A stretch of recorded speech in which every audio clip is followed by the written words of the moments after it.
읽겠습니다. 시작.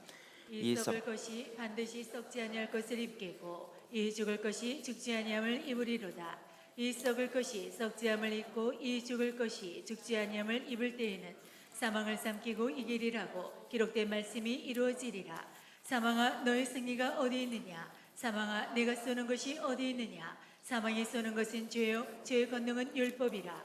우리 주 예수 그리스도로 말미암아 우리에게 승리를 주시는 하나님께 감사하노니 그러므로 내 사랑하는 형제들아 견실하며 흔들리지 말고 항상 주일에 더욱 힘쓰는 자들이 되라.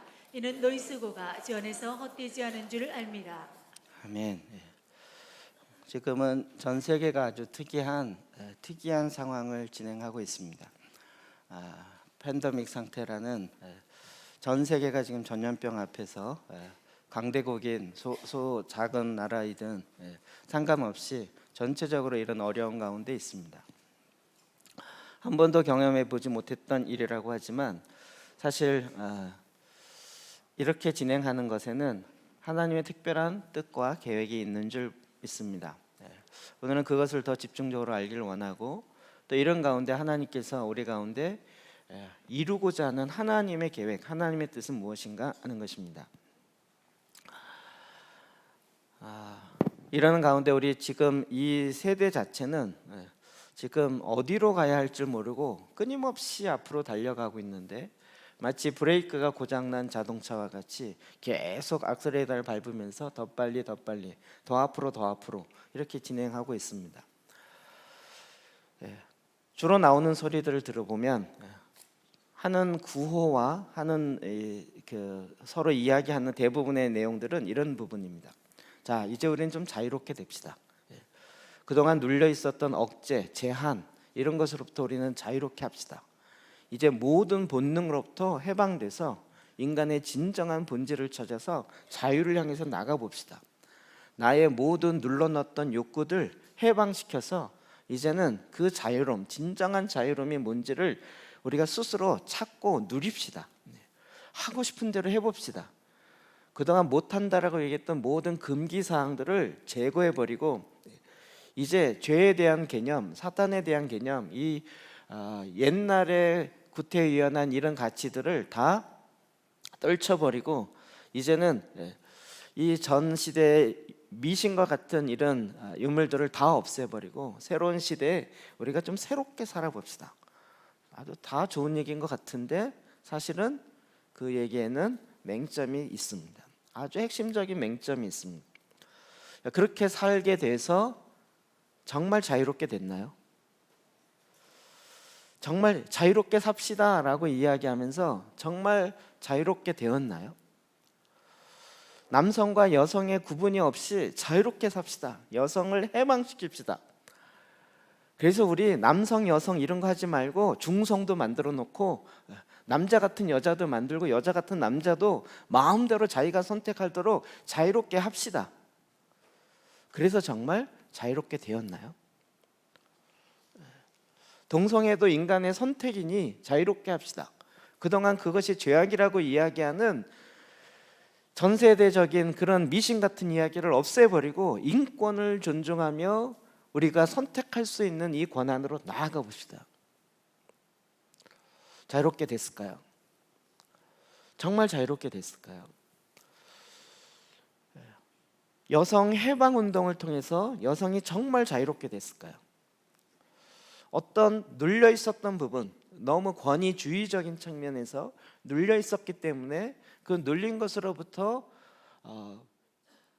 인간의 본형을 찾아가는 것에는 조금 자유가 있을지 모르지만 그 여성 해방이 너무 지나치다 보니까 이제는 정말 성경에서 얘기하는 여성의 여성다움, 남성의 남성다움 자체를 완전히 부정하고 아예 내 마음대로 살아보는 그런 자유로 가봅시다. 이렇게 되는. 그럼 이것에 대한 피해는 젊은이들에게 고스란히 가고 있습니다. 특히 우리나라가 아주 급속도로 가고 있습니다. 결혼하는 것, 아기를 낳는 것 이것도 구시대의 유물이고 내가 다 마음대로 선택할 수 있으니까 뭐 얼마든지 나 혼자도 잘 살 수 있습니다. 혼자 사는 게 잘못이다 이런 얘기는 아닙니다.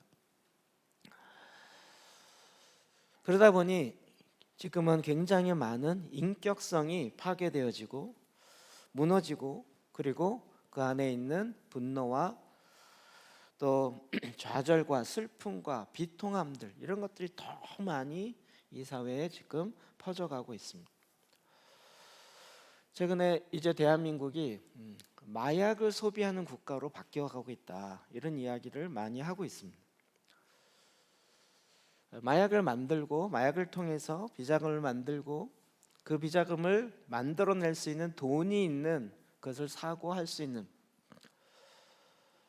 우리 그냥 멋있게 단어를 했지만 뭐 버닝썬 사건이라든지 어떤 이런 사건들이 다 클럽 안에서 마약을 주고 팔고 또 그런 걸 성을 알선해주고, 이런 것이 그냥 어떤 권력의 실세와 연결돼 있고 뭐 이런 식의 이야기들이 끊임없이 되고 있습니다. 제가 전에도 얘기했지만 언론에 나온다 이야기는 빙산의 일각이 나왔다 이 뜻이지, 그게 처음 발견했다 이런 뜻은 아닙니다. 이런 가운데 지금 정말 멈출 줄 모르고 가는 이 사회에 뭔가 전염병을 통해서 브레이크가 딱 걸립니다. 스톱. 누구도 스톱시킬 수 없었던 이 상황 속에 우리는 이것을 굉장히 힘듦이라고 생각했지만, 지금 돌이켜 보니까 뭔가 하나님께서 잡아주고자 하는 하나님의 계획이 있지 않았는가 하는 것을 봅니다. 로마서 7장 15절부터 17절까지 19절 24절 봅시다. 시작.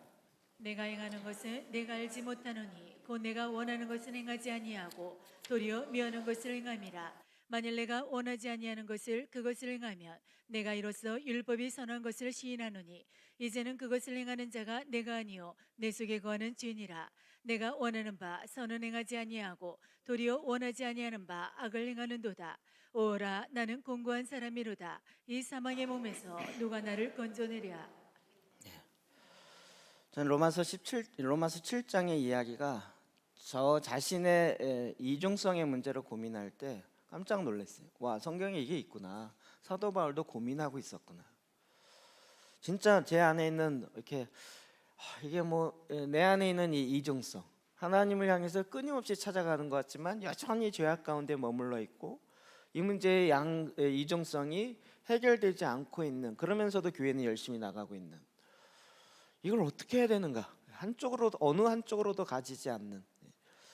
그랬을 때 그 로마서 7장의 말씀이 제 마음을 한편에서 시원케 했어요. 아, 이게 나만의 고민이 아니었구나. 바울이 이야기하는 것처럼 내가 원하지 아니하는 그것을 행해요. 내 마음속에 15절부터 보면 내가 행하는 것을 내가 알지 못하노니 곧 내가 원하는 것은 행하지 아니하고 도리어 미워하는 것을 행함이라. 여러분 이런 적 없으십니까? 원하지 않는데 하고 있어요. 난 진짜 이런 거 안 할 거야, 그런데 하고 있어요. 그리고 어떤 분은 내가 진짜 하고 싶은데 안 돼요. 성경 진짜 읽고 싶은데 졸고 있고, 기도를 진짜 하고 있는데 엎드려서 여기 자국이 이렇게 생기고 있고, 원하는 바는 안 돼요. 근데 원하지 않는 거는 어느덧 그냥 하고 있어요. 만일 내가 원하지 아니하는 그것을 행하면 내가 이로써 율법이 선한 것을 시인하노니 이제는 그것을 행하는 자가 내가 아니요 내 속에 거하는 죄니라. 성경은 아예 우리 안에 두 개의 인격이 있다 이렇게 얘기하는 거예요. 두 개의 인격이 있다는 거예요. 죄의 욕망으로 나타나는 내 안에 죄성으로부터 나오는 것이 있고, 그리고 내 안에 거듭난 영으로 말미암아 주님을 쫓아가고자 하는 거듭난 영으로 말미암은 새 성품이 있고, 그리스도인들에게는 이 두 성품이 있어요. 오히려 주님을 모르는 자들에게는 없어요. 한 성품만 있어요. 오직 하나. 그래서 내 그 본질에 충성하다 그러면 충성할 수 있어요. 충실할 수 있어요. 하나니까. 근데 우리 그리스도인들은 이 두 가지가 끊임없이 싸워요. 내가 원하는 바 선을 행하지 아니하고 도리어 원하지 아니하는 바 악을 행하는 것. 이 두 개의 갈등이 끊임없이 일어나는 거예요. 그래서 24절 오호라 나는 공고한 사람이로다. 이 사망의 몸에서 누가 나를 건져내? 사도 바울의 정말 끊임없는 고민 속에서 이야기하는 거죠. 이미 사도예요. 로마서를 쓰고 있는 사도. 그럼에도 불구하고 내 이 문제를 다 극복했다 이렇게 하는 것이 아니라 오호라 나는 공고한 사람이로다. 이 사망의 몸 표현을 잘 이해하셔야 돼요. 이 사망의 몸에서 누가 나를 건져내랴. 지금 내 욕망으로 가득 차 있는 나의 육체의 정욕과 욕망으로 차 있는 이 몸에서 누가 나를 구원하랴, 건져내랴, 이 고민을 하고 있는 거죠. 근데 그가 놀랍게도 이 7장이 끝나고 8장이 넘어가자마자 그의 고민하고 자기 자신의 사망의 몸을 바라보고 있는 자기 자신에서 시선이 주님께 바라보는 순간에 확 거기서부터 오는 주님의 답을 찾는 거죠. 8장 3절 시작. 이는 그리스도 예수 안에 있는 생명의 성령의 법이 죄와 사망의 법에서 너를 해방하였습니다. 아멘. 죄와 사망의 법에서 해방시켰어요. 누가요? 생명의 성령의 법이에요. 그럼 이걸 제가 어제 계속 이 말씀을 어떻게 하면 좀 더 쉽게 이해할 수 있을까? 아주 극단적인 예를 들어보면 북한에 있는 예수 믿는 성도들, 진짜 마음속에 끊임없이 주님께 기도하고 싶고 찬양하고 싶고 성경을 보고 싶은데 성경 갖고 있으면 정치범수용소, 예배를 하고 있으면 죽어요. 사상범으로.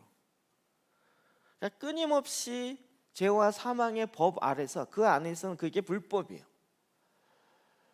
그럼 거기서부터 해결할 수 있는 방법은 뭘까요? 거기서부터 자기가 그 법 아래에 있어요.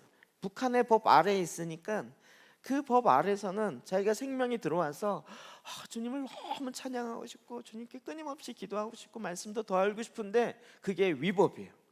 그거 하면 정치범수용소에 들어가서 진짜 생명을 살아내기가 힘들어요.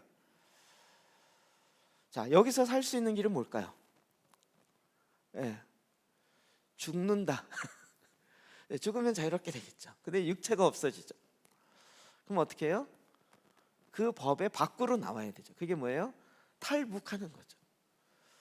그 법은 북한 안에서만 소용되지 중국만 넘어가도 조금 괜찮다.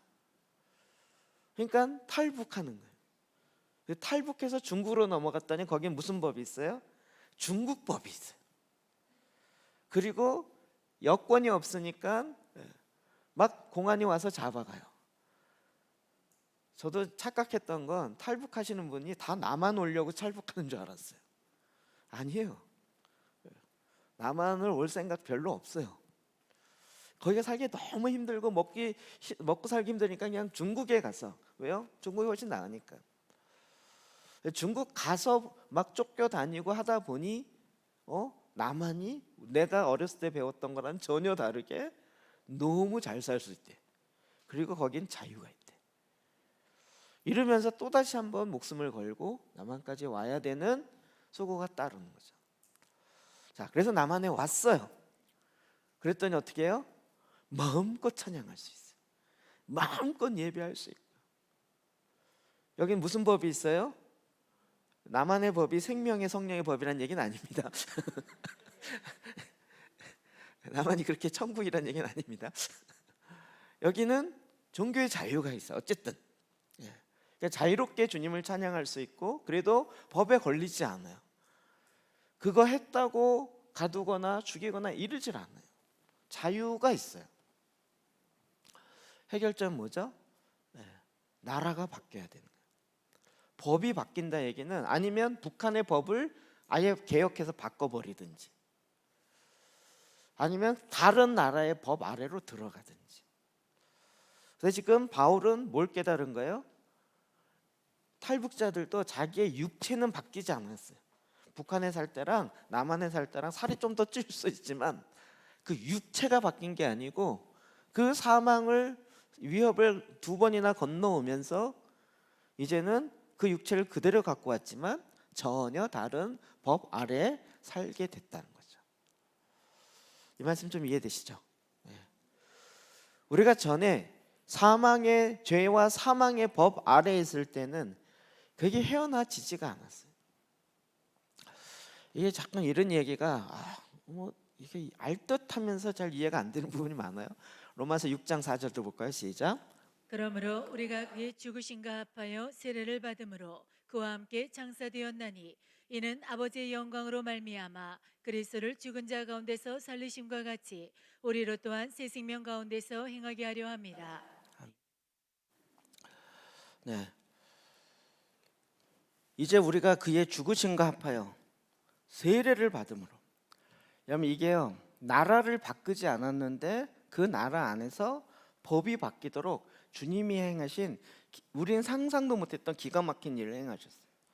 뭐냐면 예수 그리스도와 같이 연합해요. 그리스도 안에 거함으로 그와 함께 죽어요. 죽으니까 더 이상 죄와 사망의 법이 다스릴 수가 없어요. 그리고 예수 그리스도 안에 있으니까 이제는 예수 그리스도의 생명의 법이 그를 다스리게 된 거예요. 여기까지 이해되시죠? 근데 문제는 육이 안 바뀌었다는 거예요. 육이. 도대체 죽으란 얘기냐, 살으란 얘기냐, 둘 다예요. 자, 이거 가지고 어떻게 하면 너무 이게 귀한 메시지인데 어떻게 하면 우리가 이해할 수 있을까? 어제 교회를 5바퀴 돌았어요. 계속 돌면서 어떻게 하면 이 부활의 신비가 이 부활절기에 있어서 어떻게 하면 할 것인가? 돌고 그러다 또 눈에 보면 또 청소도 했다가 눈에 보면 전구도 갈았다가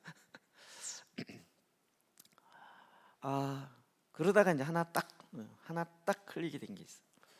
제가 잠깐 얘기했던 그래서 그때 사진을 잘 찍어 놓을 걸 사진을 못 찍어서 그냥 인터넷에 찾았어요. 뭐냐면 전에 우리 그 오장로님께서 어디 갔더니 해바라기가 너무 막 탐스럽게, 그래서 그 해바라기 이제 질 때 씨를 좀 달라 그래서 종자를 갖고 오셔서 겨울 동안 두었다가 이번 봄에 심었어요. 이게 자라는 걸 보면서 제가 깜짝 놀랐거든요. 그래서 찾아봤어요. 일단 해바라기부터 봅시다. 씨요. 무슨 씨죠? 딱 보시면 아시겠죠, 이거는 해바라기 씨요. 제가 어제 해바라기 그때부터 시작해서 해바라기 연구를 하기 시작했어요. 해바라기 씨. 그리고 성경에 이게 나오는 거잖아요. 고린도 15장에 씨앗으로 우리를 설명하고, 그러면 해바라기 씨들이 이렇게 그 영상을 계속 잡아주세요. PPT를. 앞으로 계속 PPT만 나갈 거예요.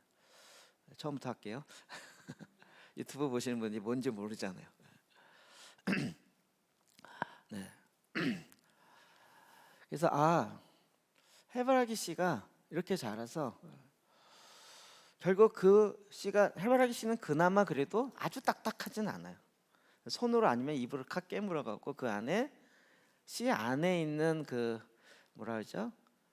열매라고 할 수도 없고 과즙이라고 할 수도 없고 뭐 알맹이를 먹어요. 보통 일반적으로 이렇게 하나하나 이렇게 돼 있는 거죠. 씨 하나에는 그 씨 껍질을 이렇게 벗기면 그 안에 해바라기 씨 알맹이가 나오는 거예요. 자, 우리는 계속 속사람을 통해서도 이걸 들은 거죠. 하나님의 생명이 어떻게 와요? 씨앗으로, 씨로 온다는 거예요. 해바라기로 오는 게 아니라 씨로 와요. 그리고 속사람 강의할 때도 또 한 가지 뭐냐면 우리의 육은 뭐라 그랬어요? 테이블 보와 같다는 거예요. 우리의 눈에 보여지는 이 육체는 마치 형태를 갖고 있지만 그 형태는 육체가 갖고 있는 것이 아니라 이 테이블이 이렇게 생기니까 여기 탁 덮으니까 네모나게, 테이블보가 네모난 게 아니고 이게 동그라니까 여기다 덮으면 동그랗게 되는 거예요. 육체가 그렇다는 거예요. 이해되시죠? 그러면 여기서 C로 볼 때 육은 어디에 해당될까요? 껍질에 해당되겠죠. 생명은 어디 있을까요? 그 안에 씨앗이겠죠. 근데 그 알맹이도 다 생명이 아니고 그 끝에 보면 이렇게 씨눈처럼 조그맣게 삐쭉 나온 거 있잖아요. 거기에 기본적으로 모든 게 들어가 있고 나머지는 다 그게 자랄 수 있도록 도와주는 그런 에너지 역할을 하는 거죠. 자, 이제 씨가 드디어 우리 안에 나타났어. 성경이 말하는 대로 한 알의 밀알이 땅에 떨어져 죽으면 많은 열매를 부는데 그대로 있으면 어떻게 해요? 한 알 그대로 있는 거예요. 그냥 그대로 있는 거예요. 그럼 이게 무슨 얘기죠? 땅에 떨어져 썩으면 죽으면 많은 열매를 부죠. 우리의 썩을 육체가 그리스도와 함께 죽으면 어떻게 된다고요? 많은 생명의 열매를 맺게 된다고. 왜요? 예수의 생명이 있기 때문에. 생명이 없는데 죽으면 아무 일 없어요. 근데 생명이 있는데 그 안에 죽으면 생명으로 말미암아 씨앗이 나오는 거예요. 그러면 이제 사탄은 어떻게 할까요? 사탄은 야, 너 죽지 마. 죽어서 생명이 난다는 보장이 어디 있어? 네 생명이라도 잘 간수해. 네 껍데기를 더 단단하게, 너 거 빼앗기지 못하도록 껍질을 더 단단하게 하고 껍질에 다른 이물질 모두 못 들어오게 그냥 꽉 잠고 있어 라고 하지 않을까요? 이 세상에 내놓는 대안이 야, 죽으면 그만이지. 죽고 난 다음에 뭐가 있는지 어떻게 알아? 죽으면 끝이야. 야, 그것도 땅 속에 들어가는 거야. 너 거기 가고 싶니? 땅 속에 들어가고 싶니? 왠지 모르겠는 거예요. 심지어는 그래도 안 되면 이제 회유책이, 야, 왜 너만 죽냐? 다른 씨앗들도 많던데 걔네들 먼저 죽으라 그래봐. 이런 식의 계속 회유책이 나오는 거예요. 죽고 난 다음에 어떻게 되는지 너 알아? 경험해봤어? 경험했으면 이렇게 있겠어요.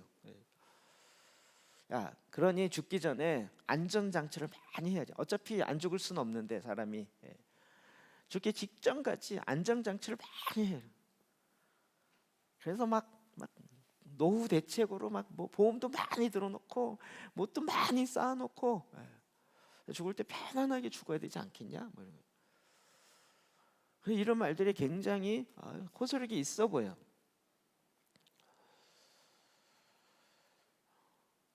너희 속에 껍질 안에, 단단한 껍질 안에 계속 숨어 있어야 네가 안전한 거야.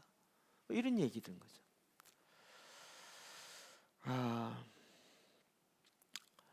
지금 무슨 얘기인지 이해되시겠어요? 그런데 웬 꼬마들이 요 씨앗을 흙 만지던 손으로 씨앗을 제가 세보니까 9개더라고요.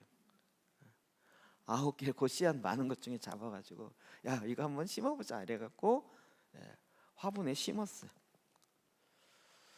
심었더니 아무 일이 없는 것 같더니 점점 뭐가 올라와요. 신기하다. 뭐가 올라온다. 화분에 많이 심은 것도 아니고 4알 5알 심은 거예요. 뭐가 올라와요. 좀 있다 보니까 쑥 올라왔는데 껍질도 올라왔어요. 제가 이거 보고 놀란 거 아니래. 씨앗 껍질이 올라왔어요.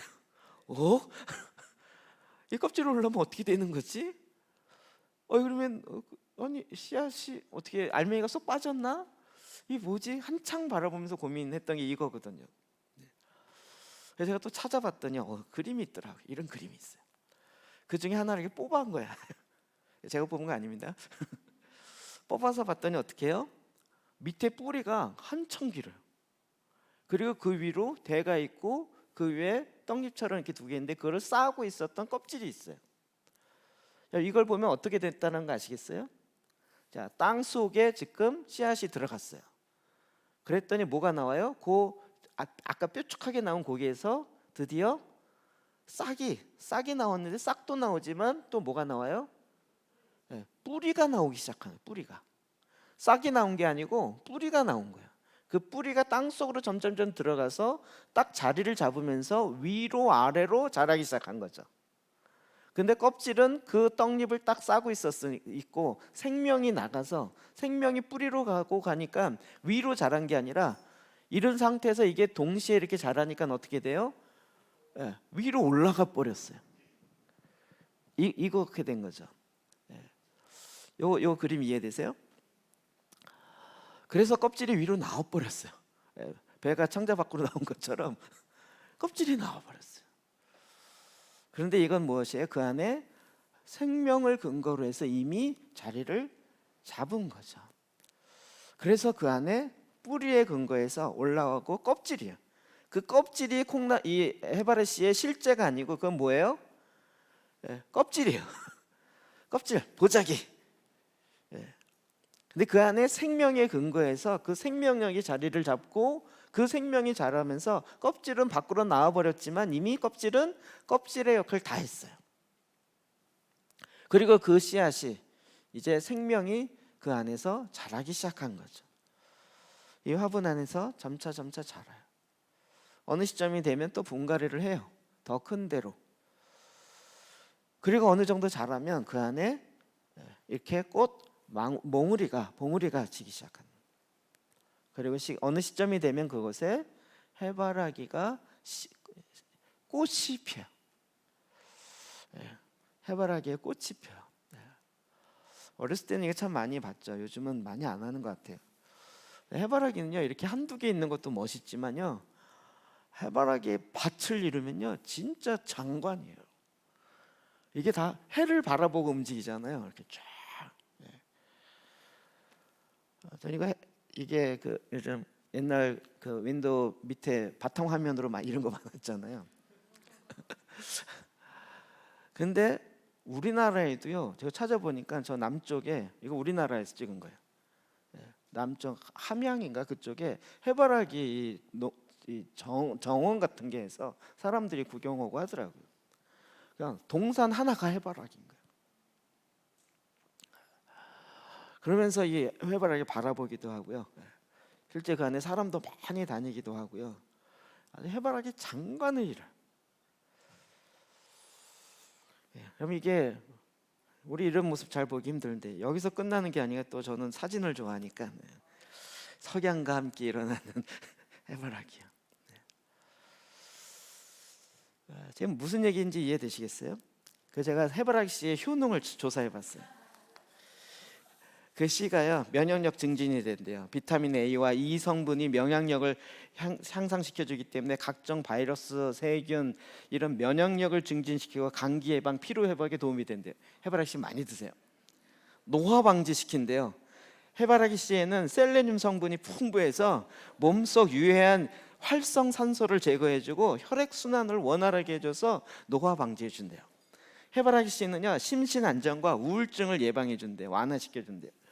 해바라기 씨 안에는 세로토닌, 비타민 B6 성분이 풍부해서 우울증, 불면증, 스트레스 해소 이런 심신 안신에 도움이 된대요. 꾸준히 드시면 도움이 많대요. 네 번째로 치매 예방도 된대요. 해바라기 씨에는 아연 성분이 풍부해서 함유되어 있고 이 아연이 부족하면 뇌가 정상 작동을 하지 못하는 하고 인지 능력이 떨어지는데 이 풍부한 아연 성분이 뇌 기능을 활성해줘서 치매 예방을 해준대요. 이 해바라기 씨에는 항암 작용도 있어요. 해바라기 속에는 셀레늄 성분이 풍부해서요 암 예방 및 개선에 효과가 있고요 피부 개선도 된대요. 이 불포화 지방산이 풍부해서 수분 공급, 염증 개선, 여드름이나 피부 트러블이 도움이 되고 피부 탄력 유지에도 도움이 많이 된대요. 거의 만병통치약이에요. 그런데 단 이게요 또 칼로리가 높아갖고요 많이 먹으면 뱃살로 간대요. 한 번 먹을 때 20알 이상 먹으면 그 다음부터는 엄청 후회하는 일이에요. 딱 20알 정도만 먹어야 된다. 근데 해바라기 씨 여러분 까먹어봤죠? 20알 먹게 돼요? 중독처럼 계속 먹잖아요. 해바라기 씨로 만들어지는 게 뭐가 있냐면요 해바라기에 올리브유도 있고요 해바라기에서 그 약품으로 나오는 피부 치료제 그다음에 화장품 뭐 여러 가지 해바라기 씨로 만들어지는 그런 실제 약품, 화장품, 식품 이런 것들이 현재 만들어지고 상용화되고 있어요. 해바라기 씨, 큰 거예요 해바라기 씨. 제가 이 해바라기 씨 큰 거 하나를 매달 되나 세봤어요. 한번 세보시겠어요? 하나, 둘, 셋, 넷, 다, 열고 여덟 이렇게 한 줄 이렇게 들어가는 걸 세보니까 한 25개 정도 되더라고요. 이렇게 한 줄 이렇게 들어갔잖아요. 25개 있으면 거기 4줄이면 몇 개예요? 100개잖아요. 그러면 4줄 이렇게 하면 요만큼이 100개라는 거예요. 그 감으로 요만큼 하면 이렇게 5번 하면 몇 개예요? 500개라는 거예요. 그러니까 요만큼 하니까 한 3분의 1 정도 하니까 5개는 가겠어요. 그럼 대충 몇 개라는 게 아시겠죠? 1000개에서 1500개. 1000개에서 1500개. 해바라기 씨 하나에서 그게 자라갖고, 이건 큰 해바라기지만 이번 여름에 이런 게 나올 거죠, 장로님? 심었거든요. 하나에 1000개에서 1500개의 씨앗이 나와요. 자, 해바라기 씨가 이제 하나 있어요. 그런데 이게 이제부터 상상이에요. 앞으로 마지막 때가 되면 이 종자 씨앗 전쟁이 일어난다는 거 아시죠? 지금 워낙 이 그 유전자 공학으로 이걸 이렇게 개조하고 그래서 그 종자 자체가 구하기가 힘든 시대가 온다는 거잖아요. 그래서 이 종자 은행을 북극에다 만들어 놓고 거기다가 이제 씨앗 종자를 갖다 놓고 하는 일도 우리나라도 이미 갖다 했어요. 근데 이제 종자가 없어졌어요. 씨앗이 하나 있어요. 해바라기 씨 하나 있어요. 그럼 여러분 어떻게 하시겠어요? 뭐라고 얘기하시겠어요? 심어야지. 이 얘기는 무슨 표현이에요? 죽어야지, 이 표현이에요. 갑자기 이제 느낌이 좀 오세요? 제가 이거 설명하려고 이렇게 네가 죽으면 어떻게 돼요? 거기서부터 많은 열매를 맺는다. 자, 1000개를 맺는다. 한 알이 죽어서 1000개의 씨앗이 다시 생겼어요. 꽃 하나가 자라서. 그 1000개가 다시 또 심어지면 몇 개가 나올까요? 1000배니까 100만 개 나온다는 거 아시겠죠? 2번 갔더니 100만 개가 됐어요. 한 번 더 심으면 어떻게 될까요? 10억 개가 되는 거예요. 이해되시겠어요? 그러면 그 동사는 아니라 한 전라도나 경상도 한 도를 다 덮을 정도로 3대 4대만 넘어가면 확 덮어버립니다. 이게 생명으로 인한 씨앗에 하나님이 이야기하시는 거예요. 예수 그리스도의 십자가 그리고 부활은 우리로 하여금 네가 자유케 되는 게, 넌 안 죽고 너 하나를 잘 보존해서 그냥 있는 것이 자유케 되는 거야. 이거는 인간의 생각이고 사탄이 주는 이야기지, 주님은 뭐라고 그러세요? 진정한 자유를 위해서는 죽어야 된다. 이 말을 우리가 참 이해하기를 너무 어려워하는 거예요. 마치 물고기가 자유를 내면 날아다녀. 새처럼 날아다니면 네가 물속에 있는 것보다 훨씬 자유로울 거 아니야? 그런 것 같아요. 그래서 물고기가 드디어 물을 나와서 공중으로 점프해서 비닐을 이렇게 하면서 그게 자유일까요? 우린 그걸 자꾸 자유라고 얘기해요. 왜 물고기가 물속에만 있는 그 억압 가운데 있냐? 거기서부터 나와서 하늘을 나르는 그 자유를 우리도 누리자. 근데 그건 자유가 아니라 오히려 하나님의 질서를, 창조의 질서를 깨트리는 거죠. 이 생명은 주님께서 말씀하시는 건 우리로 하여금 그 죽음의 두려움으로부터 놓아서 우리 안에 있었던 원래 생명력의 능력을 확 펼쳐가기를 주님 원하시는 거예요. 히브리서 2장 14절부터 15절부터 시작. 자녀들은 혈과 육에 속하였음에 그도 또한 같은 모양으로 혈과 육을 함께 지니심은 죽음을 통하여 죽음의 세력을 잡은 자 곧 마귀를 멸하시며 또 죽기를 무서워함으로 한평생 매어 종노릇하는 모든 자들을 놓아주려 하심이니. 죽기를 무서워함으로 한평생 매어 종노릇하는. 그러니까 사단이 지금 죽음의 권세를 가지고 계속 너 이렇게 하면 죽어, 이렇게 하면 죽어. 그리고 언제까지 그 얘기를 했어요? 죽기까지. 그래서 계속 한평생 매어서 죽음의 종노릇하는 그런 모든 자들을 어떻게 해요? 놓아서. 제가 지난주에 한마디 하고 넘어갔지만 조금 더 묵상하기 위해서 이야기를 하면, 죽음을 죽지 않음으로 극복해야 된다. 이게 세상의 논리예요. 그래서 불로초를 찾고 늙지 않는. 그래서 진시황제가 그걸 찾아 나선 거예요. 죽음의 문제를 해결할 수 있는 건 죽지 않는 거다. 그런데 초대교회 영적 아비들 뭐라 그랬어요? 예수님은 죽음을 죽음으로 극복하셨다는 거예요. 해바라기 씨가 어떻게 해야 해바라기 씨의 그 생존을 극복할 수 있어요? 죽음으로. 이 세상 그 누구도 죽음을 죽음으로 극복할 능력이 없었고 생각을 못하고 있었어요. 그런데 하나님의 지혜는 뭐냐면 그 죽음이 아무리 죽여도 죽었는데 다시 살아요. 죽음을 극복한다는 얘기는 안 죽는다는 얘기가 아니에요. 육이 안 죽겠냐고요. 이 세상에 육이 안 죽은 사람이 몇 명밖에 없잖아요. 성경에 보면. 그런데 이 죽음에서 종노릇하는 우리들을 놓아주게 하기 위해서 어떻게 해요? 마귀의 일을, 죽음을 통하여 죽음의 세력을 잡은 마귀의 일을 멸한 거예요. 그 일을 멸한 건 마귀를 멸하는 게 아니라 그 죽음의 권세를 이기고 다시 사는 부활의 생명을 우리 가운데 씨앗으로 두시는 거예요. 너무 놀라운 하나님의 지혜인 거죠. 우리 자꾸 죽냐 안 죽냐 여기에 집중하다 보니까 이걸 참 헷갈려 하는 것 같아요. 로마서 6장 6절 다시 볼까요? 시작.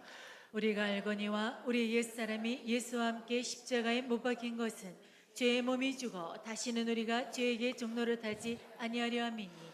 죄에게 종노릇하지. 죄의 몸이 죽어서 우리 갖고 죄의 몸을 어떻게 하면 변화시켜 볼까요? 이건 변화가 아니라 어떻게 된다고요? 그리스도와 함께 죽어서. 그런데 그게 안 되는 이유는 뭐냐면 못 죽어서가 아니라 부활의 신비와 부활의 생명력으로 내 안에 가득 차 있지 않기 때문이에요. 로마서 8장 21절도 이야기합니다. 시작. 그 바라는 것은 피조물도 썩어짐의 종노릇한 데서 해방되어 하나님의 자녀들의 영광에 자유에 이르는 것이니라. 죽고 나니까 거기에 생명으로 말미암은 하나님의 영광이 나타나기 시작해요. 아까 헤브라이 씨처럼 한 알이 죽었는데 그 다음에 꽃이 하나 맺히는데 거기에 1000개의 열매가 맺지. 그게 한 번 더 심겨지니까 100만 개의 씨앗이 생겨요. 엄청난 하나님의 생명력이 그 한 알의 씨에서부터 시작해서 하나님은 나타나게 하는 하나님의 부활의 생명을 우리 가운데 주시는 거예요. 사탄은 어떻게 하라고요? 죽지 마. 너의 옛사람이 죽어봤자 너 혼자 손해야. 그리고 다른 사람 다 그렇잖아. 왜 너만 손해보니? 라고 얘기하고 그 죽음의 두려움 때문에 우리가 계속 한평생 종노릇한 거예요. 우리가 죽음의 두려움만 없으면 어떻게 될까요? 그럼 죽음의 두려움이 없으면 어떻게 사시겠어요? 하늘에서 막 뛰어내려요? 안 죽으니까? 이게 인간의 생각이에요. 인간의 육의 생각인 거예요. 죽음의 두려움이 없으니까 하나님의 일을 함에 있어서 걸릴 게 없어요. 그렇죠? 오히려 죽으면 거기에 생명이 더 나와요. 내가 사나 죽으나 내 안에 예수 그리스도가 존귀케 돼요. 오히려 하나님에 대하는 죽음에서 부활의 생명으로 신비로 우리 가운데 들어가게 하시는 거였어요. 로마서 8장 37절 39절 시작. 이 모든 일에 우리를 사랑하시는 이로 말미암아 우리가 넉넉히 이기느니라. 우리를 우리 주 그리스도 예수 안에 있는 하나님의 사랑에서 끊을 수 없으리라. 아니 세상도 이렇게 만들어 놓으셨고 식물도 이렇게 만드셨는데 하물며 우리는 그렇게 안 하시겠냐고. 우리는 하나님의 사랑이 우리에게 정말 계속 부음받았어요. 여러분 그 앞에 제가 점점해서 띄워놨는데 35절 보면 누가 우리를 그리스도의 사랑에서 끊으리요? 환난이나 공고나 박해나 기근이나 적신이나 위험이나 칼이랴. 그러나 이 모든 일을 우리에게 사랑하신 이로 말미암아 우리가 넉넉히 이기느니라. 내가 확신하노니 사망이나 생명이나 사망이나 전염병으로 인한 사망이나 그 죽음에 대한 두려움을 무엇으로 극복할 수 있어요? 마스크로 극복되는 게 아니라 부활의 생명이 우리로 하여금 그 죽음의 두려움을 극복하는 거예요. 마스크 쓰지 말라는 얘기가 아닙니다. 그 두려움을 극복할 수 있는 게 무엇이겠느냐? 내가 확신하노니 사망이나 생명이나 천사들이나 권세자들이나 현재일이나 장래일이나 능력이나 높음이나 깊음이나 다른 어떤 피조물이라도 우리를 우리 주 예수 그리스도 안에 있는 하나님의 사랑에서 끊을 수 없으리라. 우리가 죽는다 할지라도 그리스도의 사랑으로 끊어지지가 않아요. 하나님의 사랑은 끊어지지 않아요. 우리는 자꾸 이 땅에 유한한 이 육체를 가지고 뭘 할 것인가 여기에 연연하다 보니까 거기에 대한 두려움이 너무 많은 거예요. 그러나 이제는 하나님께서 영원부터 영원까지 계시고 그 일을 지금도 이끌어 가시는 하나님께서 우리를 사랑하사 예수 그리스도를 죽은 가운데 내어주시고 우리로 하여금 자유케 하시는 그 주님의 사랑이 끊어지지 않는다. 전염병이 일어나고 온 세계가 수독된다 할지라도 하나님 일하실 것 같은데 오히려 이렇게 보여요. 아니 그 누가 전 세계를 수독시키겠냐고요. 어떤 인간이 어떤 나라가 전 세계를 스톱이라고 하고 멈춰라고 하겠냐고요. 희한하게 눈에 보이지 않은 박테리아가 멈추게 했어요. 멈추게 했어요.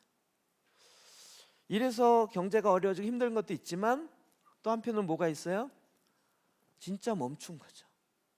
멈추다 보니까 생각이 좀 달라진 거예요. 좋은 면도 있지만 나쁜 면도 있고. 근데 우리 그리스도인은 더 어디로 집중해요? 하나님이 뭘 원하시는가를 보는 거죠. 저는 내가 멈추려고 해도 멈춰지지가 않았어요. 초등학교 동창 모임 가야지, 중학교 동창 모임 가야지, 어디 모임 가야지. 너무 바쁜데 왜 바쁜가 봤더니 막 헬스장 동기생 모임 가야지, 뭐 제자반 무슨 모임 가야지, 뭐 끊임없이 무슨 선거 나갈 것도 아닌데 왜 그렇게 우리는 여기저기 걸린 게 많아서. 정말 자유롭게 갈 수 있다라고 생각했지만 사실은 자유가 없었던 거죠. 예수 그리스도의 부활의 신비는 우리로 하여금 진정한 자유가 무엇인지를 알게 하신 거예요. 부활의 신비가 내 안에 들어오면 들어올수록 이 세상의 억압, 이 세상의 죽음의 권세로 누르고 있는 것으로부터 우리가 자유케 되는 거예요. 주님의 생명이, 영원한 생명이 내 안에 일어나기 때문에. 다음 이 부활의 신비는 죽지 아니함의 우물입니다. 먼저 우리가 좀 하나 봐야 될 것은 죽지 아니한다. 이 얘기는 뭐냐면 하나님이 지금의 상태와 관련돼서 우리는 계속 이것을 그냥 누구 책임이냐 이렇게 묻기보다 여기에 있는 하나님의 뜻은 뭐냐 이렇게 묻는 거죠. 그 중에 제일 큰 게 뭐였죠? 하나님의 징계라는 게 징계. 그럼 징계 그러면 늘 신약만 나오는 것 같은데 제가 일부러 구약에 있는 걸 찾아서 구약에 있는 내용을 올렸어요. 신명기 8장 5절 볼까요? 시작. 너는 사람이 그 아들을 징계함 같이 내 하나님 여호와께서 너를 징계하시는 줄 마음에 생각하고. 징계와 심판은 다르다 그랬어요. 왜 징계예요? 사랑하기 때문에. 지금 뭐냐면 우리가 그동안 믿음 되게 좋은 줄 알았어요. 주님을 사랑합니다. 내 목숨까지 신부의 사랑으로 막 내 주님의 정말 뜨겁게 사랑합니다. 근데 주님이 드디어 진짜? 한번 테스트 해보자. 그리고 딱 전염병으로 전 세계 했더니 이거 말고요. 이거 말고요. 이렇게 된 거 아닐까요? 진짜가 아닌데 내가 괜히 기분상 막 주님을 예배합니다. 주님을 찬양합니다. 그런데 막 조금 어려움 오니까 내가 했다라고 말하는 것이 과연 진짜일까? 이런 생각을 하게 되는 거예요. 주님께서 징계하시는 것은 여러 가지 의미가 있죠. 우리의 믿음이 실제인지를 테스트해 보는 거예요. 우리가 뿌리가 제대로 박혀 있는지를 흔들어 보는 거예요. 이게 왜 흔들어요? 흔들어서 내가 더 힘들잖아요. 이게 아니고 그게 제대로 안 박혀 있으면 아예 죽음인 거예요. 지금 계속 우리를 네가 지금 교회를 오래 다녔다 그러는데 진짜 나를 제대로 믿냐? 한번 상황 한 번만 바꿔볼까? 이렇게 되는 거예요. 여러분 이것이 우리로 하여금 내가 진짜 부활신앙을 갖고 있는지 부활의 실제 삶을 살고 있는지를 점검하게 해주시는 하나님의 은혜이기도 해요. 뿐만이 아닙니다. 이러면서 자기 자신의 모습을 보게 되는 거죠. 데살로니가전서 4장 13, 14절 봅시다. 시작. 형제들아, 자는 자들에 관하여는 너희가 알지 못함을 우리가 원하지 아니하노니 이는 소망 없는 다른 이와 같이 슬퍼하지 않게 하려 함이라.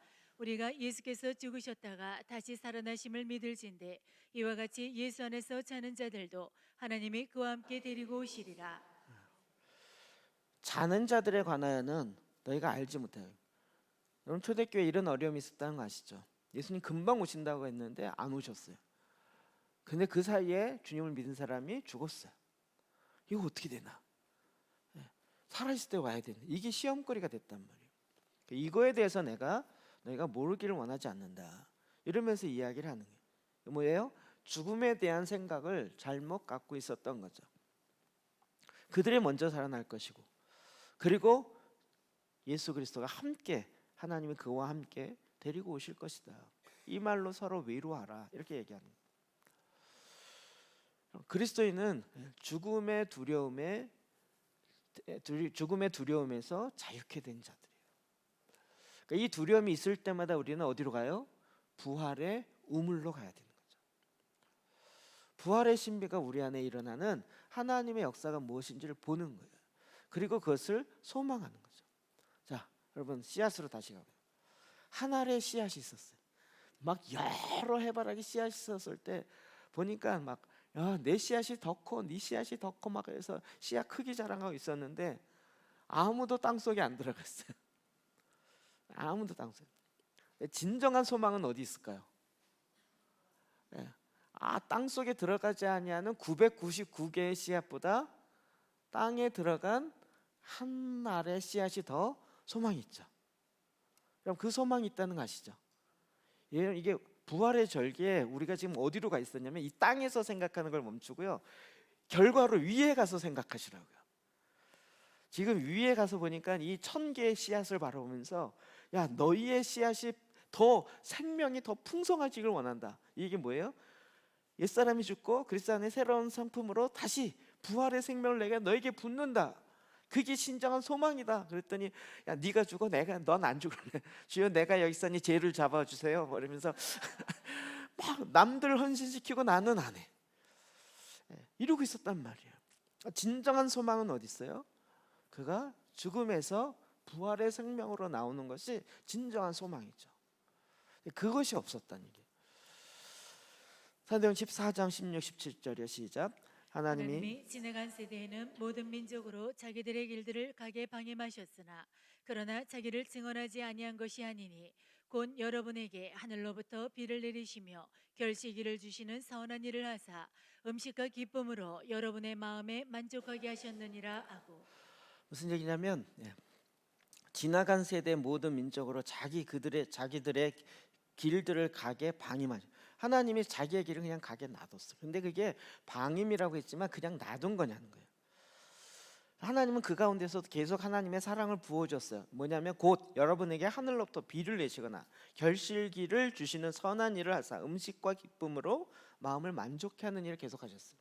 자, 어떤 많은 사람들이 있는데 하나님이 원하지 않는 길로 가요. 근데 그 길을 그냥 가게 놔두셨어요. 그랬더니 하나님 책임이라는 거예요. 근데 하나님 책임이 아니고 뭐라고요? 하나님이 글로 가면 다리가 뚝 부러진다든지, 글로 가면 하늘에서 번개 확 쳐갖고 확 맞아 죽는다든지. 그럼 이렇게 안 한 것이 하나님의 사랑이 없는 게 아니라, 그렇게 가는 사람에게도 뭐가 이루어져요? 비를 주시고 결실기에 열매를 맺게 하시고 그 열매로 인해서 기쁘고 즐거움도 누리게 하셨다는 거예요. 그건 사랑이 아닌가요? 굉장히 역설적으로 이야기하는 거죠. 그러니까 내가 지금 하나님 뜻과 상관없이 살아도 비는 여전히 나한테도 오고, 계절에 맞는 열매도 어느 정도 있어요. 그러니 난 괜찮은 것 같아. 자꾸 이렇게 생각하는, 그냥 결실로 얻는 조그만 기쁨들이 있으니까, 음식이 있고 기쁨의 만족함이 있으니까. 근데 그런 우리를 주님이 탁 흔들어서 깨우시는 거예요. 요한일서 4장 9절 볼까요? 시작. 하나님의 사랑이 우리에게 이렇게 나타난 바 되었으니 하나님이 자기의 독생자를 세상에 보내심은 그로 말미암아 우리를 살리려 하심이라. 아멘. 하나님의 사랑이 우리에게 이렇게 나타난 바 됐어요. 제가 이 말씀 많이 받고 그랬는데 뭐가 코드가 안 맞았는지 좀 알겠어요. 말씀 보니까 하나님의 사랑은 어떻게 나타났어요? 우리에게 생명을 주고 생명이 이렇게 다시 나게 하는 이렇게 나타나셨는데 문제는 우리가 그걸 원하지 않았어요. 내가 원하는 하나님의 사랑은 뭐예요? 사업 잘 되는 거예요. 우리 집 잘 되고요. 내가 바라는 소원이 이루어지는 거예요. 이렇게 나타나길 원했는데 웬 구하지도 않은 뭐 생명이 어떻고 부활이 어떻고 아들을 보내주 아들 안 보내주셔도 그냥 집 한 채 주는 게 훨씬 나는 주님의 사랑을 빨리 느낄 것 같아요. 내가 언제 아들 보내달라 그랬냐고요. 그냥 내 문제를 해결할 게 뭐 돈을 얼마 주시든지 뭐 이게 내가 바라는 거라고 생각했는데 주님은 그런 방법이 아니라 부활의 생명으로 우리를 본질적으로 그 밑바탕으로부터 생명이 없어서 일어나는 문제, 그래서 생명을 우리에게 불어넣으시고 예수 그리스도로 이 땅에 보내시고 우리를 살리게 하시는 하나님의 사랑이 이렇게 나타납니다. 그 사랑이 나타났는데도 나는 여전히 그런 사랑 싫다라고 생각하고 있는 거예요. 왜곡되어진 자기의 이기적인 사랑 가운데 드러난 거죠. 디모데후서 1장 10절이요. 시작. 이제는 우리 구주 그리스도 예수의 나타나심으로 말미암아 나타났으니 그는 사망을 빼하시고 복음으로써 생명과 썩지 아니한 것을 드러내신지라. 아멘. 사망을 패하시고 복음으로써 생명과 썩지 아니할 것을 드러내죠. 씨앗으로 얘기하면 그 씨앗이 그냥 하나 그대로 있어서 이걸 유지하는 게 생명을 유지하는 거라고 생각했는데 하나님의 방법은 그게 아니었고 뭐예요? 그 껍질을 찢어버리시고 그 껍질에서 생명이 나게 하는, 이게 하나님의 방법이었어요. 우리가 상상도 못했다. 그래서 이 복음으로 내 안에 생명이 드러내고 썩지 아니할 것이 드러나게 하시는 하나님의 역사가 부활의 신비 가운데 있게 된 거죠. 고린도전서 15장 55절에 사망아 너의 승리가 어디냐, 사망아 내가 쏘는 것이 어디냐, 사망이 쏘는 것은 죄요 죄의 권능은 율법이라 우리 주 예수 그리스도로 말미암아 우리에게 승리를 주신 하나님께 감사하노니. 이게 뭔 얘기입니까? 죽음의 문제를 극복하려고 대부분의 사람들 아까 얘기한 것처럼 죽지 않고 불로체를 구속한다든지 오래 살고 건강하게 살아야 돼 막 이랬는데 그 모든 문제가 아니라 우리에게 이김을 주시는, 사망의 문제를 이기는 건 안 죽는 게 아니라 사망의 문제를 이기는 건 다시 사는 거라는, 우리에게 다시 삶의 부활의 신비를 주시는 그 하나님이 우리에게 승리가 되시기 때문에 하나님께 감사하리로 돼요. 내 안에 자꾸 이것에 대한 두려움, 죽음에 대한 두려움과 그 눌림이 있을 때마다 우리는 이 부활의 절기에 그 부활의 신비 가운데 신비의 떡을 먹고 신비의 물을 마시면서 우리 안에 생명이 더 풍성해지게 하는 거예요. 죽음을 이기는 부활의 생명, 그러니까 죽음의 두려움을 이기는 거예요. 안 죽는 얘기가 아니라. 계시록 12장 11절이요. 시작. 또 우리 형제들이 어린 양의 피와 자기들의 증언하는 말씀으로써 그를 이겼으니 그들은 죽기까지 자기들의 생명을 아끼지 아니하였도다. 아멘. 네. 좀 이따 얘기하겠지만 우리에게 산 소망은 어린 양의 피, 이게 생명이기 때문에 내 죽은 내 영을 다시 살리시고 정결케 하시고 예수 그리스도의 형상으로 싹트게 하시는 하나님의 생명이 예수 그리스도이신 거예요. 그래서 예수님이 내가 곧 길이요 진리요 생명이다 얘기하는, 생명이다. 그 생명이 우리에게 심은 바 되어지고 그 생명 때문에 우리 육체의 죽음에 대한 두려움을 뛰어넘어 버리는 거예요. 그러니까 사탄은 계속 할 수 있는 게 뭐예요? 너 그러다가 목을 잘라버려 참수해. 그런데 나 목이 잘려져도 나는 주님이 다시 살리실 거야. 그리고 그건 영원토록 살릴 거야. 이 땅에 내 육은, 모든 사람의 육은 이 땅에 끝날 수밖에 없어요. 그렇죠? 그래서 나이가 들어서 죽거나 목이 잘려서 죽거나 죽는 건 같아. 그런데 내 목이 잘려서 죽는다 할지라도 내 안에 있는 이 생명을 나는 포기할 수가 없어. 내 목숨보다 내 안에 있는 생명이 더 중요해. 그럼 아까 우리의 본질이 뭐예요? 껍질이에요? 그 안에 있는 생명이에요? 생명이잖아요. 생명. 근데 이 껍질을 찢어버리겠다고 얘기하니까 찢어. 나 괜찮아. 나 그것 때문에 두려워하지 않을 거야. 어차피 죽어질 거였어. 이런 게 자꾸 무슨 자살하자는 종교인 것 같은데 무슨 얘기인지 아시겠죠? 육의 생각으로 풀지 마시고요. 육의 욕망은 죽여야 되는 거예요. 죽어야 되는 거예요. 말씀을 통해서 우리가 알게 되는 거죠. 왜요? 내 안에 자기의 생명, 죽기까지 자기들의 생명을 아끼지 아니에요. 뭐가 문제죠? 그래서 사도 바울이 내가 사는 것이 그리스도니 죽는 것도 유익함이라 라고 고백하는 거예요. 내가 사나 죽으나 그리스도를 위해 내 안에 그리스도가 존귀케 돼요. 그런데 이 땅에 살아서 존귀케 되는 것도 있고 죽음으로 존귀케 되는 것도 있고, 근데 내 삶의 목적이 죽는 거나 사는 게 아니기 때문에 나는 전혀 지장이 없다는 거죠. 이러니까 굉장히 자유로워진 거예요. 나는 막 안 죽어야 된다 뭐 이런 거예요.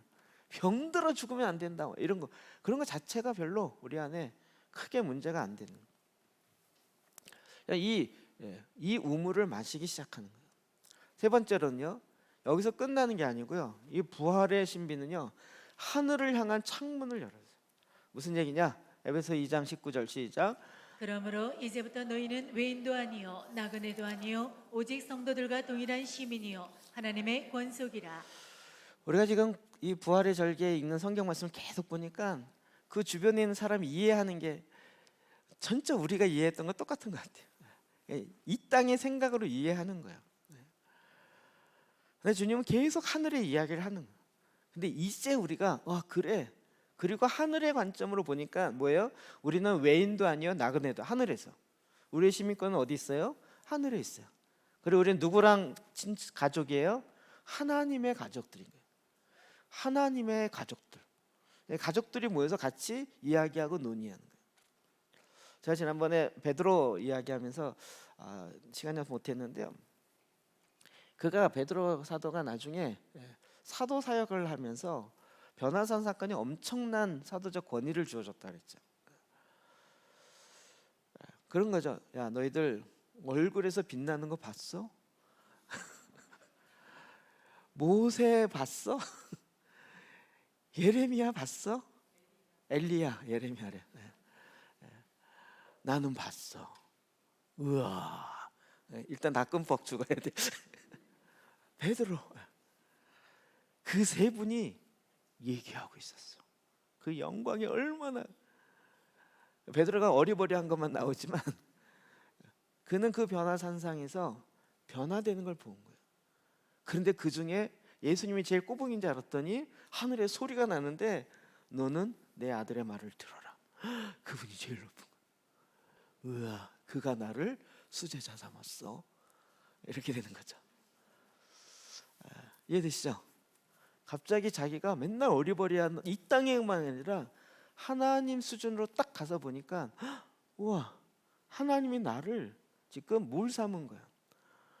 할례 받은 자의 사도를 삼았다는 얘기가 어마어마한 거예요. 어디로 해? 이 땅에서 하늘로 점프된 거예요. 변화사 사건을 통해서. 근데 그게 베드로에게만 끝나겠냐는 거예요. 우리는 어떻게 해요? 하나님의 권석이에요. 하나님의 가족이에요. 우리 주변에 누가 있어요? 모세도 있고요.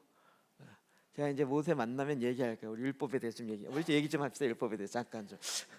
자, 아브라함 우리 할아버지 만나면 우리 믿음에 대해서 좀 이야기 좀 해보죠. 내가 당신 육체적 무담에도 좀 가보고 그랬는데 가족인 거예요. 가족. 이 땅에서 저렇게 바라보는 게 아니라 우리의 신분이 하늘에 속해 있어서 하늘 문을 열렸고 그 하늘의 실제가 어떻게 이루어지는지를 우리가 드디어 부활의 신비를 통해 들어가게 되는 거예요. 고린도서 1장 20절 시작. 하나님의 약속은 얼마든지 그리스도 안에서 이해가 되니 그런즉 그로 말미암아 우리가 아멘하여 하나님께 영광을 돌리게 되느니라. 하나님의 약속, 하나님의 언약은 예스가 돼요. 예수 그리스도 안에서. 그러니까 지금 이 땅에 있는 모든 장벽들이 예수 그리스도 안에서 헐어져요. 남과 여의 장벽이 헐어지고요, 이방인과 유대인의 장벽이 헐어져요. 하늘과 심지어는 하늘과 땅의 장벽도 이제는 부활로 말미암아 길이 생겨요. 우리는 그 창문을 통하여 하늘과 이 땅을 같이 바라보는 자가 된 거예요. 인간성, 우리의 혼, 영과 혼의 장벽이 생겼다 그랬죠. 그거를 부활의 신비가 무너뜨려요. 전에는 막 두 인간이 내 안에 있어갖고 막 내가 원하는 선은 행하지 않고 악만 행해갖고, 그럼 마음은 진짜 하나님 원하는데 이 아스라발짝 같은 이 두 인격체를 난 어떡하냐. 그런데 주님께서 그 벽을 허세요. 하나님의 영광이 내 안에 생명이 나타나기 시작해요. 우리는 그 벽 안 깨트리려고 노력하고 있었는데 그건 헐어질수록 내게 은혜가 되는 거죠.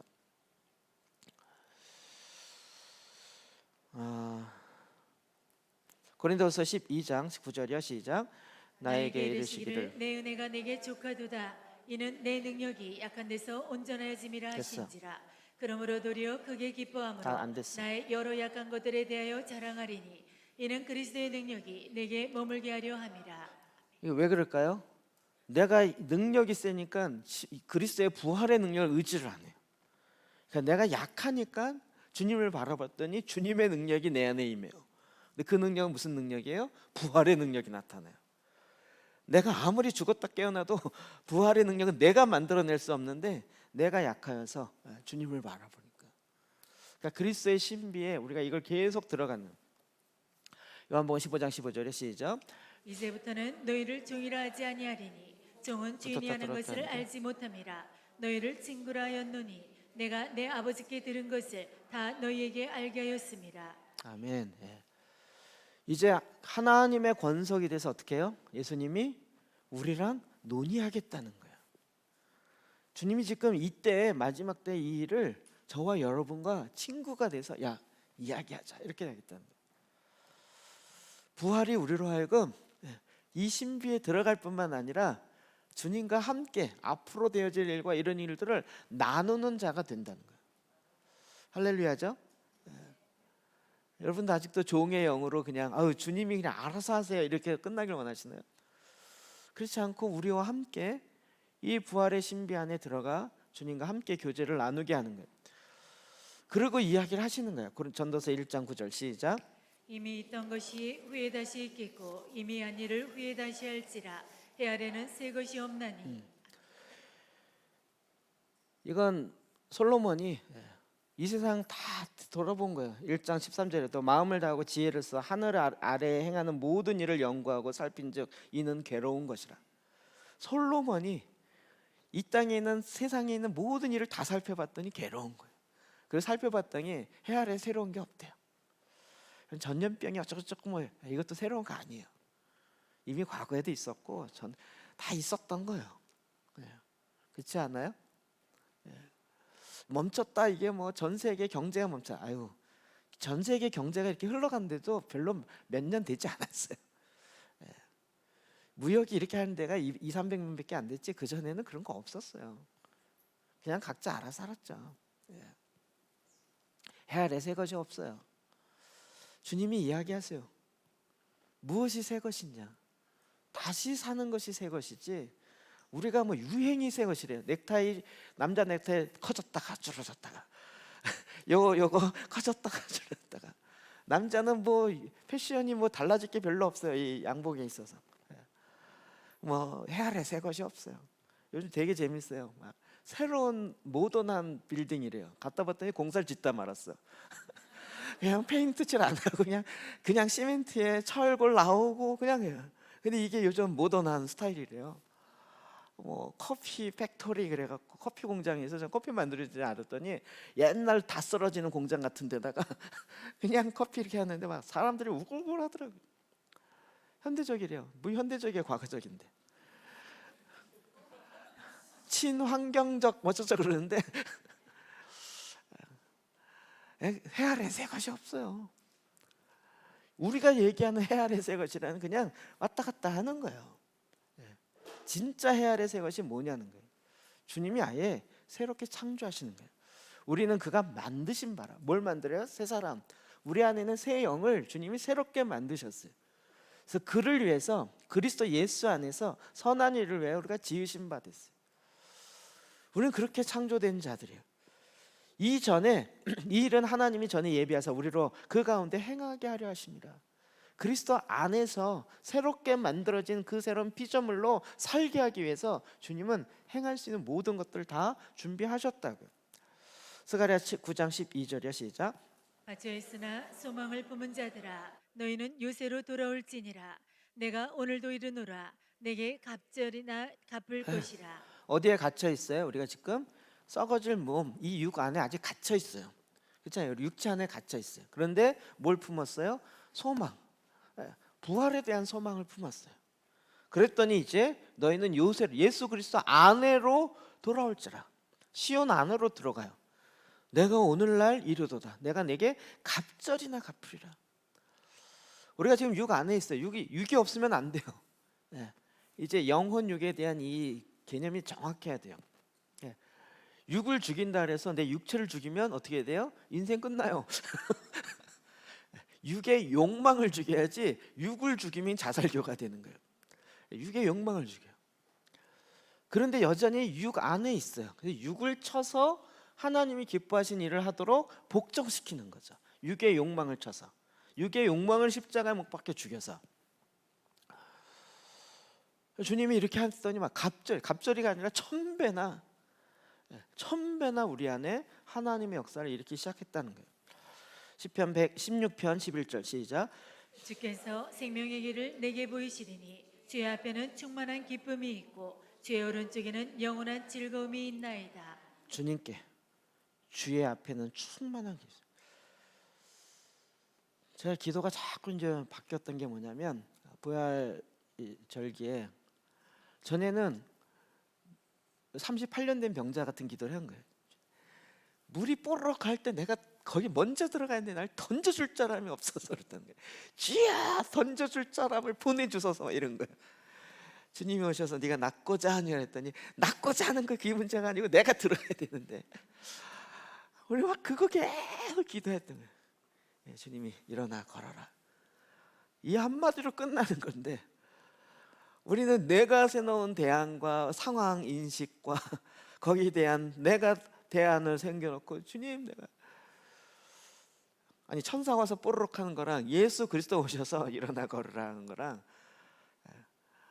주님이 지금 나면서부터 장님된 자를 고쳤는데 이걸 또 안식일 날 고쳤다고 막 오르네 그르네 난리를 치고 있어요. 우리가 바로 그러는 거예요. 이게 옳고 그러냐 이거 갖고 막 지금 생명의 문제를 갖고 나면서부터 보지 못한 자를 눈을 뜨게 하셨으면 와 메시아 아니야? 적어도 이 정도는 생각해 봐야 될 거 아니야.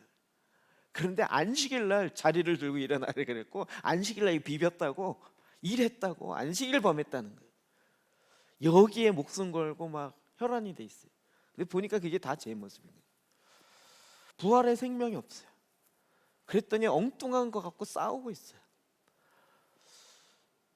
아, 내 안에 예수 그리스도의 생명이 없구나. 우린 진단이 계속 그거예요.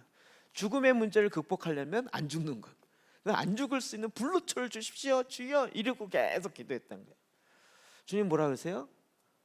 나는 죽음으로 죽음을 극복할 거다. 아 그게 뭐예요? 모르겠어요. 부활의 신비로 너를 다시 살릴 것이다. 우리는 그 주님의 지혜와 주님의 능력을 모르는 거예요. 모르는 게 아니라 사실은 내 안에 그리스도의 부활의 신비로 차 있지 않는 거예요. 예수 그리스도의 부활의 떡이 내 안에 띄어진 바가 된 게 아니에요. 먹은 바가 된 게 아니에요. 아직 머리로만 알고 있는 거예요. 그 주님 안에 들어가니까 생명의 길을 보여주고 기쁨이 충만한 거예요. 제가 보기에 사도 바울이 이걸 깨달은 거죠. 와, 주님 나 주님 더 알고 싶어요. 주님을 더 찬양하고 싶어요. 주님을 더 경배하고 싶어요. 주님을 향한 무한한 내 안에 내 세 사람의 그 거룩한 욕망들이 더 일어나는 거야. 찬양하는데 아까 위대하신 주, 위대하신 주, 위대하신 주, 찬양의 얼마나 위대한지요. 지구가 위대한 게 아니고요, 태양계보다 더 크신, 아니 우주를 만드신 그 하나님 내가 지금 찬양하고 있는 거예요. 찬양하는데 내 앞에 우주가 막 지나가는데, 야 너도 필요 없어. 너도 필요 없어. 해달별 필요 없어. 하나님이 더 커. 아니 해달별을 만드신 분이 크겠어요? 해달별이 크겠어요? 그런데 우리 해달별을 경배하고 있어요. 달신이여 해신이여 이러면서. 그래서 싹 치워버리고 그걸 만드신 하나님, 위대하신 주, 지존하신 주님 앞에 내가 지금 하나님을 경배. 이게 막 부활의 이 생명들이 더 막 내 안에 오르시잖아. 그래도 뭐 100만 원 필요하잖아. 야씨 사탄을 물러가라. 이때 이렇게 되는 거죠. 이때 거기다 뭔가 이렇게 자꾸 빈틈을 통해 들어오려고 하는, 오른쪽에 영원한 즐거움이 있나니. 막 아까 찬양했는데 오늘 설교 말고 찬양 계속 할까 막 이 생각이 막 더 드러나는 거예요. 뭐 한 주일날은 그냥 설교 없이 찬양만 한 2시간 할까요? 아멘. 몇 분 계시네. 할렐루야. 그런 거예요. 그런 거. 2시간 찬양했더니 안 되겠어요 목사님 24시간 하죠. 그러면 안 되겠어요 365일 이렇게 하죠. 이게 나타나는 거예요. 이게 안 나타나는 건 아직 부활의 생명이 내 안에. 주님을 향한 갈망과 그 부활의 신비를 향한 하나님의 역사 막 알면 알수록, 진짜 전에는 막 이 땅에서 부활, 죽고 난 다음에 부활, 예수님 오시고 난 다음에 부활 이랬다가 창문이 딱 열리면서 부활에 내가 지금 어디 있어요? 보좌 우편에 주님과 앉아 있어요. 그래서 주님과 같이 이야기를 나누고 있어요. 아니 예수님 지금 내가 1세기 성도들처럼 주님 쟤네들이 나를 화형시키겠다가 그러는데 어떡할까 했더니 주님이 괜찮다. 내가 그걸 통해서 순교자의 피를 통해서 내가 하늘의 연계를 확 바꿔버릴 거다. 아버지 그걸 원하세요? 난 그거 내가 이룰게요. 죽음에 대한 두려움을 순교자의 믿음이 확 극복해버렸어요. 죽음에 대한 두려움이 있어요. 그런데 이것보다 뭐가 더 커요? 부활에 대한 생명의 그 그리스도의 사랑이 내 안에 더 커져 버렸어요. 그 사랑을 보고 보니까 주님이 지금 순교자의 피를 통해 사시겠다고 하는 게 뭔지를 본 거예요. 성경에도 나오잖아요. 순교자의 피가 계속 호소해요. 땅에서. 나는 그냥 죽으면 끝나는데 내가 순교자의 피가 되면 이 땅에 끊임없이 주님을 향하여 외치는 피가 돼버려요. 강력한 하나님의 능력이라는 걸 보게 된 거죠. 토마스 선교사가 대동강변에서 목이 잘라져서 죽어요. 근데 그 피가 지금까지 평양에서 호소하고 있어요. 아버지 내 피의 값을 이루어 주십시오. 북한을 쳐 죽여, 이 얘기가 아니잖아요. 거기에 부활의 생명의 피를 뿌렸으니 그 부활의 역사를 다시 일으켜 주십시오. 순교자의 피가 외치죠. 여러분 이것도 또 죽자 얘기처럼 들리는데 그 죽음을 두려워하지 아니하는 부활의 생명이 내 안에 차고 넘쳤어요. 그게 뭐예요? 하늘의 문이 열리고 주님께서 뭘 원하시는지를 본 거예요. 해바라기 씨로 얘기하면 해바라기 씨기들이 우리 안 죽고 우리끼리 있자. 그래갖고 우리 코코볼 되자. 해바라기 씨 초코볼 되자. 이게 목적인 것처럼 자꾸 생각하는 거예요. 제가 초코볼 샀어요. 여러분 보여드리려고. 갖고 올라 그러다 여러분 너무 웃길 것 같아서. 우리는 자꾸 이게 목적이라고 생각하는데 그 하늘의 씨앗이 땅에 떨어져 썩어 죽으니까요 1000배, 100배의 하나님의 역사를 보는 거예요. 주님 우리에게 계속 이걸 이야기하는, 요한복음 17장 22절 시작. 내게 주신 영광을 내가 그들에게 주었사오니 이는 우리가 하나가 된 것 같이 그들도 하나가 되게 하려 함이니이다.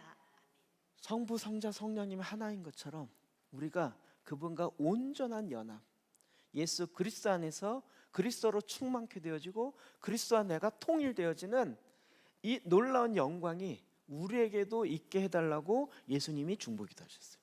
응답 될까요, 안 될까요? 주님이 지금 나를 위해서 이 내가 기도하는 건 이들만 위함이 아니라 이들 통해 믿게 될 또 다른 사람, 그 중에 나 있단 말이야. 나 주님이 지금도 보좌 우편에서 나를 위해서 중보하고 계셔요. 할렐루야죠. 그러니까 차가 뒤집어져도 살잖아요. 주님이 일하시잖아요. 그렇다 차가 뒤집었는데 안 잡아주면 또 주님이 일 안 하신 거예요? 이거 아니에요. 그렇게 생각하지 마세요. 하나님은 지금 이때 우리로 하여금 부활의 신비 가운데 더 들어가길 원하세요. 그게 뭐예요? 주님을 향한 갈망이에요. 그러니까 기도가 계속 바뀌더라고요. 주님, 나 주님을 더 알기 원해요. 부활을 더 알길 원해요. 부활의 신비가 무엇인지 내가 경험하길 원해요. 내가 지금 불로초를 못 구하고 내 질병이 있어서 문제가 아니라 부활의 신비가 무엇인지를 지금 여기서 맛보게 하여 주십시오. 알게 하여 주십시오. 그리스도로 더 충만하게 하십시오.